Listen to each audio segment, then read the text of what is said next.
नमस्ते विद्यार्थ्यांनो, मी भूगोल विषयाच्या पाटील मॅडम तुमच्याशी संवाद साधणार आहेत. आपला भूगोल विषयाच्या संदर्भात जर बोलायचं म्हटलं तर गेल्या रविवारी काही 3 प्रकारचे व्हिडिओ पाठवलेले होते आणि त्या व्हिडिओमध्ये एक प्रश्नपत्रिकेचं स्वरूप, घटक राज्य, राजधान्या आणि दिशा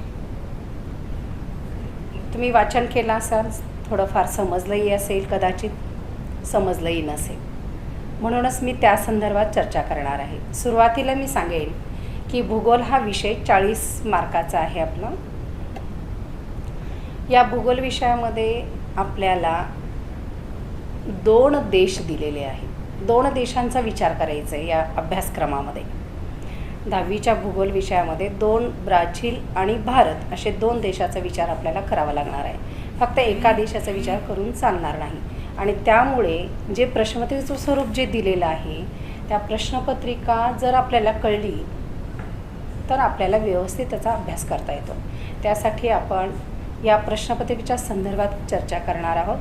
प्रश्न पहिला, मागच्या वेळेस जी प्रश्नपत्रिका दिली, प्रश्न पहिला, दुसरा, तिसरा, चौथा, पाचवा, एकूण 7 प्रश्न दिले गेले, पण एकच प्रकारचे प्रश्न विचारले गेले आणि तुम्हाला तो मॉडेल कळलेला आहे. पण लक्षात घ्या, प्रश्न पहिला हा सुद्धा वेगवेगळ्या प्रकारे प्रश्न कसे विचारले जातात या संदर्भात आपण चर्चा करणार आहोत. म्हणजे पूर्ण प्रश्नपत्रिकेचा आढावा आपण घेणार आहोत. जे मॉडेल आपण एक प्रकारचं बघितलेलं आहे, तशा प्रकारे आज आपण प्रत्येक प्रश्न किती वेगवेगळ्या प्रकारचे प्रश्न प्रत्येक प्रश्नामध्ये कसे विचारले जातात त्या संदर्भात आपण चर्चा करूया. प्रश्न पहिला, अचूक पर्याय निवडून विधाने पूर्ण लिहा असा प्रश्न पत्रिकेमध्ये तुम्हाला मिळालेला आहे. पण त्याच प्रश्न पहिल्यामध्ये अजून दुसरा एक असा प्रकार विचारला जातो, अचूक सहसंबंध ओळखा व साखळी बनवा. बघा, आणि प्रश्न पहिल्यामध्ये अजून एक प्रश्न असा विचारला जातो, अचूक गट ओळखा. आता हे तिन्ही प्रश्नामध्ये तुम्हाला एक प्रश्न लक्षात आलेला असेल, अचूक पर्याय निवडून विधाने पूर्ण लिहा. हे कसं गाळलेले पर्याय दिलेले आहे, त्यातला एक पर्याय घ्यायचा आणि भरायचं, हे बरोबर आहे. आता अचूक सहसंबंध ओळखा व साखळी बनवा हा प्रश्न कशा पद्धतीनं करावा? मग तर भारतात, आता एक उदाहरण म्हणून घेऊया आपण. भारतातील राज्य दक्षिणेकडून उत्तरेकडे प्रश्न आहे. मग त्याच्यामध्ये पर्याय दिले जातात. जसं तो पर्याय तुम्हाला साखळी बनवायचा आहे. पर्याय असा आहे, जम्मू काश्मीर, महाराष्ट्र, केरळ, कर्नाटक असे 2-3 पर्याय वेगवेगळे दिले जातात. आणि मग त्या 2-3 मी एकच पर्याय घेते आणि त्याचं आपण आता व्यवस्थित करूया, साखळी करूया तयार. जसं दक्षिणेकडून उत्तरेकडे जायचं आहे, मग मी कशी साखळी तयार करेन बघा बरं. आता केरळ, कर्नाटक, महाराष्ट्र, जम्मू काश्मीर, म्हणजे याला काय म्हणायचं, अचूक सहसंबंध ओळखा किंवा त्याला साखळी बनवा. आपण साखळी बनवलेली आहे. म्हणजे अशा प्रकारचाही प्रश्न पडू शकतो. त्याच्यानंतरचा आहे अचूक गट ओळखा. आता अचूक गट ओळखा याचं एक उदाहरण घेऊ म्हणजे कळेल तुम्हाला. जसा प्रश्न येतोय, भारतातील राज्य. आता भारतातील राज्य, त्याच्याखाली पर्याय दिले जातात. 2-3 प्रकारचे पर्याय असतात. त्याच्यामध्ये मग वेगवेगळे आता 2 देश आहेत आपल्याला, भारत आणि ब्राझील.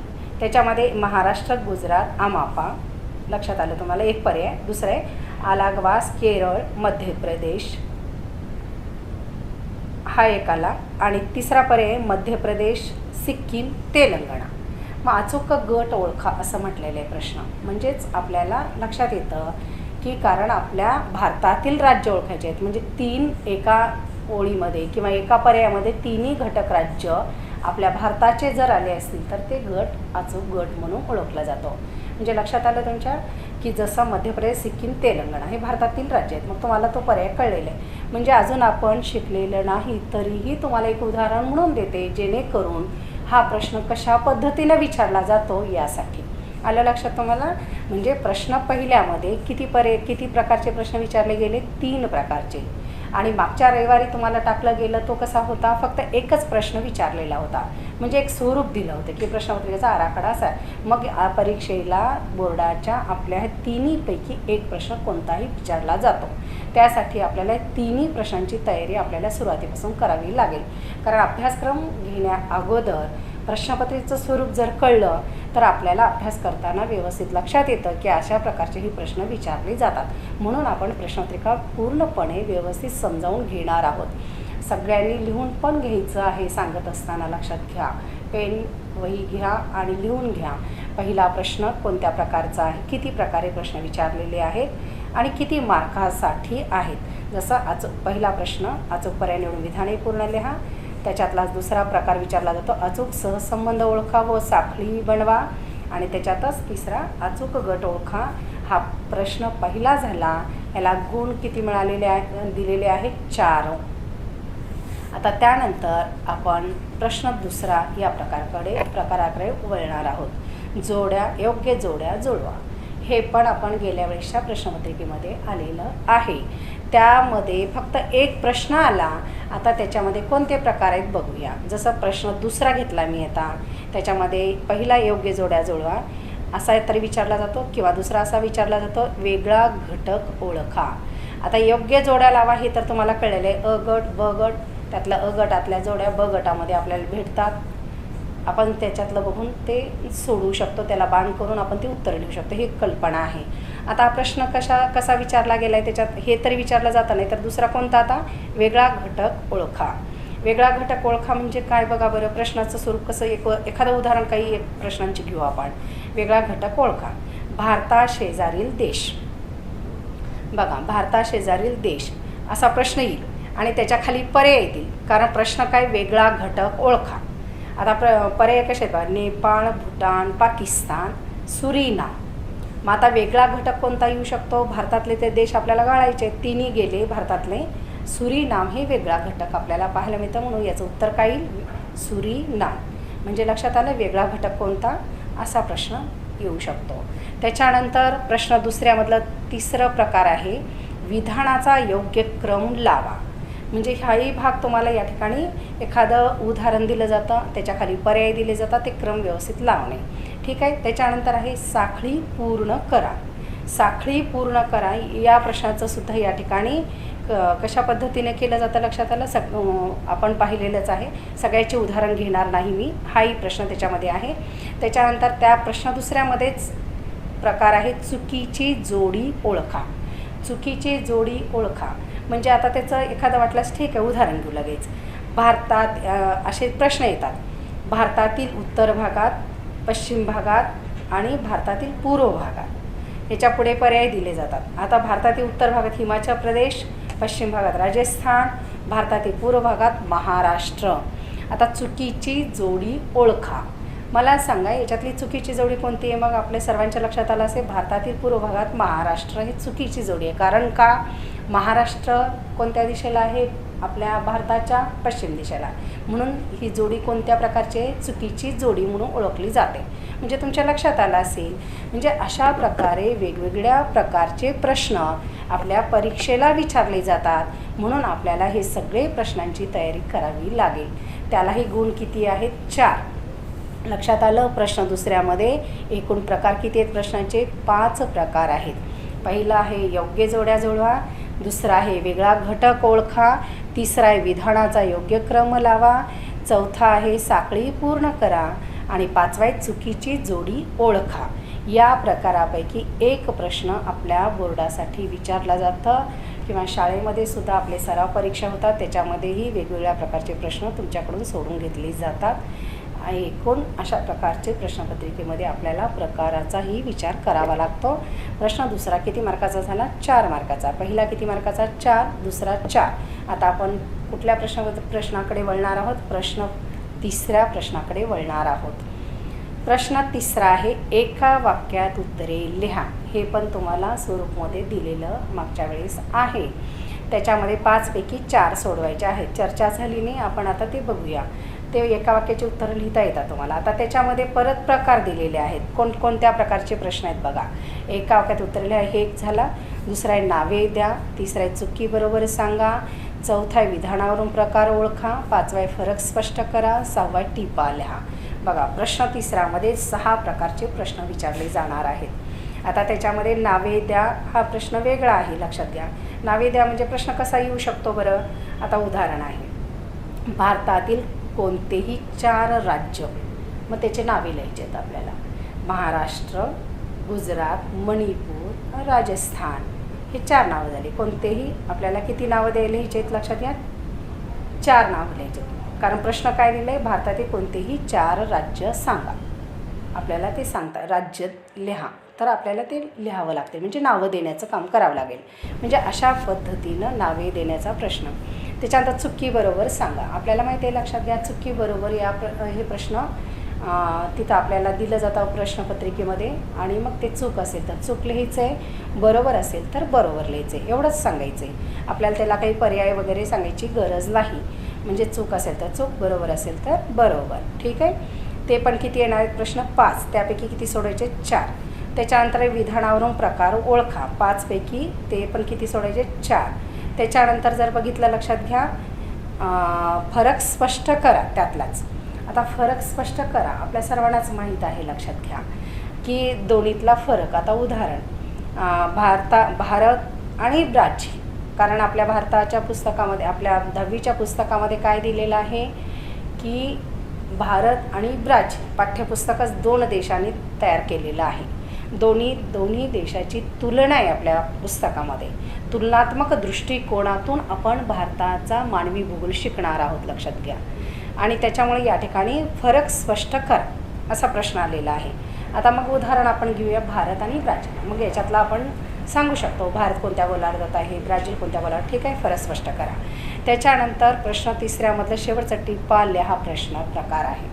टिपा लिहा. टिपा लिहामध्ये सुद्धा आपण उदाहरण तेच घेऊया, लक्षात घ्या.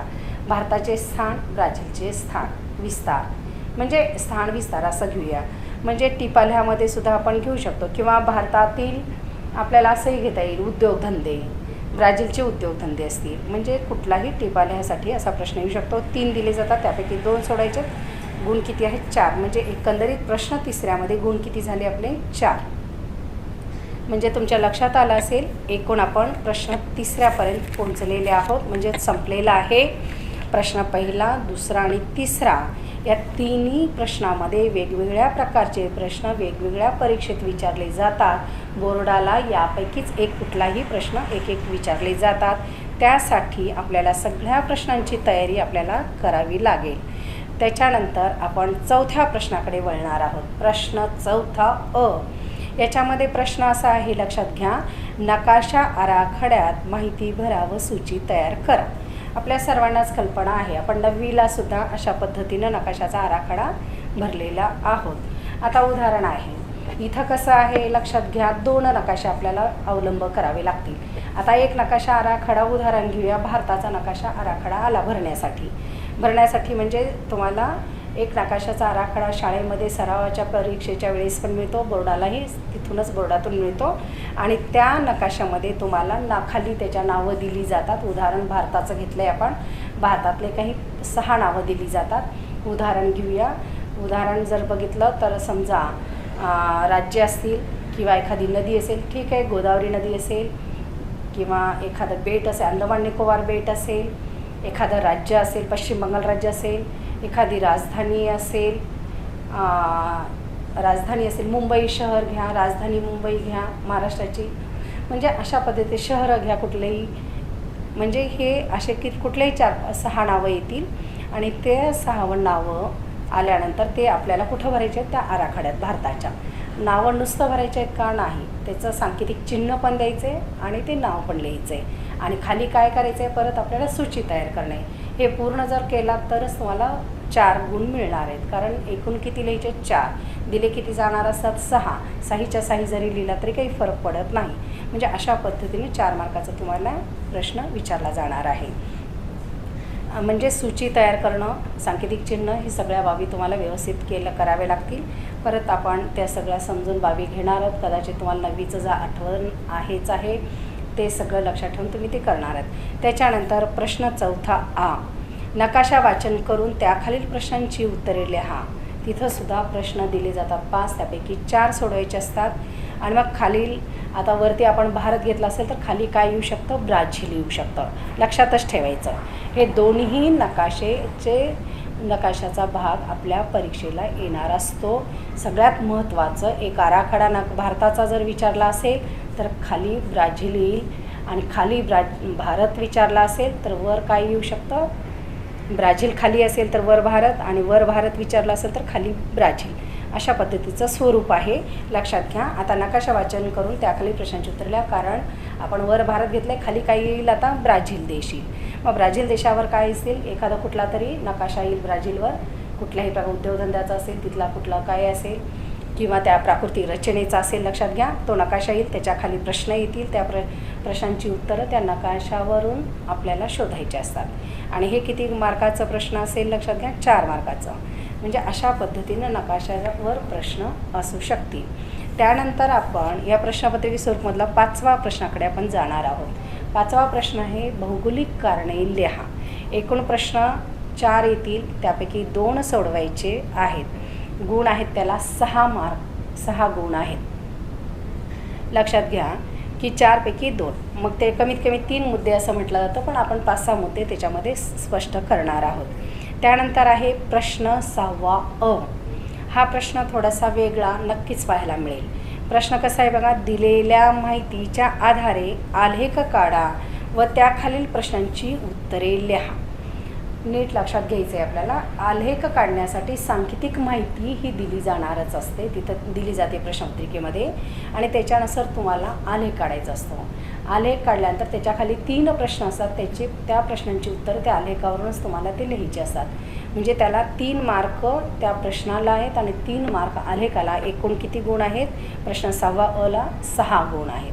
म्हणजे लक्षात आलं का, एक आलेख काढायचा असतो आणि त्याच्याखाली 3 दिलेले प्रश्न, त्याची उत्तरं लिहायची असतात. हे झाला प्रश्न 6वा अ. त्याच्यामध्येच परत प्रश्न 6वा आ, त्याला मात्र किंवा असा प्रश्न आहे. हे किंवा ते लिहा, म्हणजे ऑरचा प्रश्न आहे. कसा आहे बघा की दिलेल्या आलेखाचे आकृतीचे वाचन करून त्याखालील दिलेल्या प्रश्नांची उत्तरे लिहा. 6 प्रश्न दिले जातात. आता लक्षात घ्यायचं, इथंही तुम्हाला आलेखाचा तरी प्रश्न देतात किंवा एखाद्या आकृतीचा प्रश्न देतात आणि त्याखाली 6 प्रश्न देतात. ते 6 प्रश्न तुम्हाला सोडवायचे आहेत. कुठल्या आकृती वाचून, म्हणजे वर आकृती किंवा आलेख असतो त्याच्यावर, म्हणजे किंवा ते तरी आलेख काढून प्रश्नांची उत्तरे लिहा किंवा नुसतं आलेख वाचा आणि त्याच्या खालची प्रश्नांची उत्तरे लिहा. तुम्हाला कोणता सोपं वाटतो तो लिहिणार आहात तुम्ही. दोन्ही सोडवलं तरी काही हरकत नाही, पण एकाची तयारी वर्षभर तुम्हाला करायची. कोणतं सोपं वाटतं त्या घटकावर तुम्ही जास्त भर देणार आहात. एकतर आलेख काढायला आवडत असेल, जमत असेल चांगलं, तर तो प्रश्न तयार करायचे.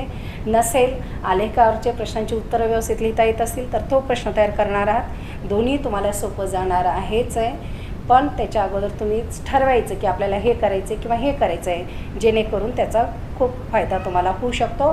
कारण सुरुवातीलाच आपण जर ठरवलं तर जेणेकरून त्याचा फायदा वर्षभरासाठी आपल्याला होतो आणि बोर्डाच्या परीक्षेमध्ये तर आपण अगदी सहज रीतीनं ते प्रश्न सोडवू शकतो. आणि म्हणून आताच याची तयारी करायची. एकूण गुण किती आहेत, याला 6. हे किंवा ते दोन्हीपैकी कोणतंही एक सोडवायचे. और प्रश्न आहे, म्हणजे प्रश्न 6वा किती मार्कासाठी आहे आपला, 6 मार्कासाठी. अ आणि आ किंवा प्रश्न आहे त्याला. त्याच्यानंतर 7वा प्रश्न आहे शेवटचा प्रश्नपत्रिकेच्या स्वरूपमधला, सविस्तर उत्तरे लिहा. सविस्तर उत्तरे लिहा हा प्रश्न जो आहे 8 मार्कासाठी आहे. एकूण प्रश्न किती दिले जाणार आहेत, 3. लिहायचे किती असतात, 2. कधीकधी प्रश्न सविस्तर उत्तरे लिहा तर येतं किंवा कधीकधी थोडक्यात स्पष्ट करा असाही प्रश्न येऊ शकतो.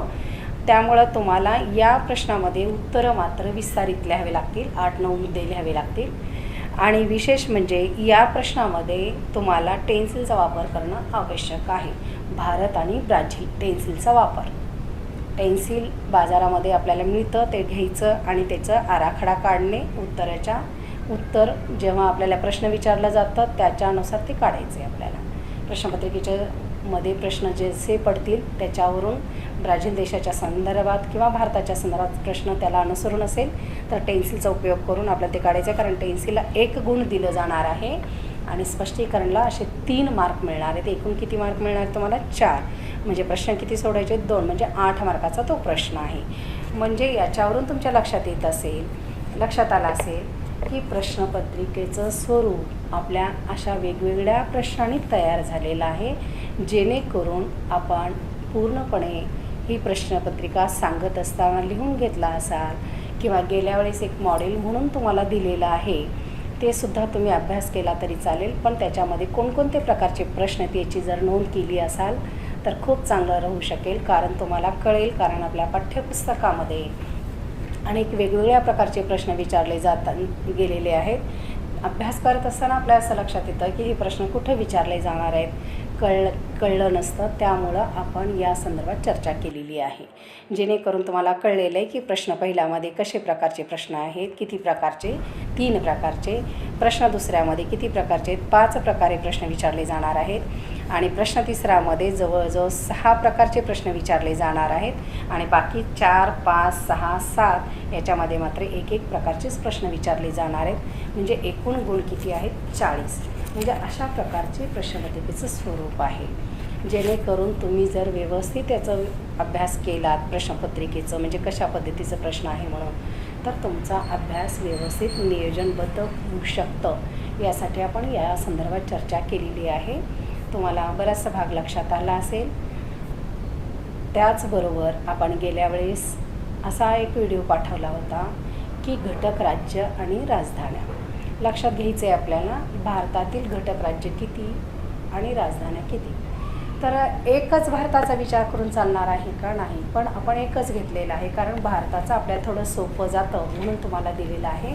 मग एकूण आपण 29 घटक राज्य राजधान्या तयार केला असाल अशी अपेक्षा करते मी. कारण का आपल्याला पुढचाही घटक अजून लगेच घ्यायचं आहे, ब्राझील देशाचं. कारण आपलं पाठ्यपुस्तक किती देशाचा विचार करायला सांगितलेलं आहे, 2 देशाचा विचार करायला सांगितलेला आहे. म्हणून आपण अगोदर भारताचा विचार केला. भारताचे घटक राज्य आपण बघितले, राजधान्याही पाहिल्या. त्याचबरोबर दिशा आणि उपदिशा याचाही विचार आपण केलेला आहे. एकूण मुख्य दिशा किती आहे, 4. उपदिशा किती आहे, 4. एकूण 8 दिशा. अशी चर्चा आपण केलेली आहे पाठीमागच्या याच्यामध्ये. आता मी ते सांगत बसणार नाही, पण दिशा तुम्हाला कळलेले आहेत, लिहून पण तुम्ही घेतला असाल. कशा पद्धतीचं पूर्व दिशा, पश्चिम, दक्षिण, उत्तर हे सगळ्या बाबी तुम्हाला ठोकताळे पण दिलेले आहेत. हे सगळं लक्षात आलं असेल. दिशा आणि उपदिशा, कारण ते घेतल्याशिवाय, ते समजल्याशिवाय आपल्याला आपला भूगोल विषय समजणार नाही. कारण सगळ्यात महत्त्वाचा घटक काय आहे दिशा आणि उपदिशा. कारण दिशा कळल्या तर आपल्याला नकाशा कळेल, नकाशा कळला तरच भूगोल कळू शकतं, नसेल तर अजिबात कळणार नाही. त्यामुळे तुम्हाला अगदी व्यवस्थित अशा पद्धतीनं दिशा समजवण्याचा प्रयत्न केलेला आहे, दिशा उपदिशा पण. आणि म्हणून या ठिकाणी आपल्याला भारताचा भूगोल, आपण जेव्हा आता 10वीचा भूगोल जेव्हा शिकणार आहोत, त्याच्यामध्ये आपल्याला 2 देशाचा विचार करावा लागणार आहे. एक आहे भारत, दुसरा आहे ब्राझील. आता आपण याच्या पुढे अजून जाणार आहोत. इथंच थांबून चालणार आहे का नाही असं मी गृहीत धरेन तुम्हाला आता, की प्रश्नोत्तरी स्वरूप कळलेलं आहे. घटक राज्य राजधान्याही तुम्हाला तयार झालेल्या आहेत, दिशा उपदिशाही तयार झालेल्या आहेत गृहीत धरते. आणि त्याच्या पुढच्या टप्प्याकडे आपण वळणार आहोत. आणि तो पुढचा टप्पा म्हणजे ब्राझील देश. ब्राझील देशाचे घटक राज्य आणि राजधान्याही दिल्या जातील, जेणेकरून तुम्हाला त्याचा खूप मोठा तयारी करता येईल. कारण भारताच्या आणि ब्राझीलच्या दोन्ही घटक राज्य राजधान्या कळल्या की आपल्या भूगोलाच्या पुस्तकामध्ये अभ्यास करत असताना पूर्णपणे तुम्हाला ते व्यवस्थित समजू शकेल. म्हणजे एकंदरीत तुमच्या लक्षात येत असेल की अभ्यासाचं आपल्याला एक टप्पा आपण आता काय करणार आहोत, पुढे जाणार आहोत. आणि ब्राझीलचा काय घटक राज्य झाल्यानंतर लगेच आपण पहिल्या धड्याकडे आपल्या भूगोलाच्या जाणार आहोत, लक्षात घ्या. म्हणजे एकंदरीत तुमच्या अभ्यासाचं स्वरूप लक्षात येईल. तुमच्या अभ्यास दिलेला पूर्ण करत चला, व्यवस्थित करत चला, नियोजनबद्ध करत चला. कुठल्या काही अडचणी असतील तेही आम्हाला कळवत चला, जेणेकरून त्याचे उत्तरं आम्ही तुम्हाला देऊ. पण पूर्णपणे जे काही आम्ही तुम्हाला पाठवणार आहोत त्याची पूर्ण तयारी झाली पाहिजे, तरच आपला अभ्यासक्रम पुढे आपण जाऊ शकतो, जेणेकरून आपल्याला अडचणी पुढे येणार नाहीत. प्रत्येक गोष्ट महत्त्वाची लक्षात घ्या आणि तशा पद्धतीनं तुम्ही ते अगदी नियोजनबद्ध अभ्यास पण करणार आहात. आपल्या वहीमध्ये पण नोंदी करणार आहोत आपण, कारण आपल्या वहीमध्ये घटक राज्य राजधानीची नोंदी करणार आहोत, सगळे लिहून काढणार आहोत. दिशा उपदिशा त्याही लिहून काढणार आहोत. प्रश्नोत्तरी स्वरूप पण लिहून काढणार आहोत वहीमध्ये सुद्धा. हे सगळं वर्गपाठाच्या वहीमध्ये तयार होणार आहे. आणि मग त्याच्या पुढे आपण जेव्हा ब्राझीलकडे जाऊ, त्या ब्राझीलचे घटक राज्य राजधान्या करणार, कारण भारत आणि ब्राझील हे दोन्ही समान आपण पाहणार, समानतेने पाहणार आहोत. कारण भारतच आहे माझा आणि ब्राझील दुसऱ्याचा आहे असं अजिबात नाही, कारण दोन्हीलाही तितकंच प्राधान्य दिलेलं आहे. दोन्हीवर तितकेच बरोबरीनं प्रश्न तुम्हाला परीक्षेत पडणार आहेत. त्यामुळं तुम्हाला ब्राझीलकडे दुर्लक्ष करून चालणार नाही.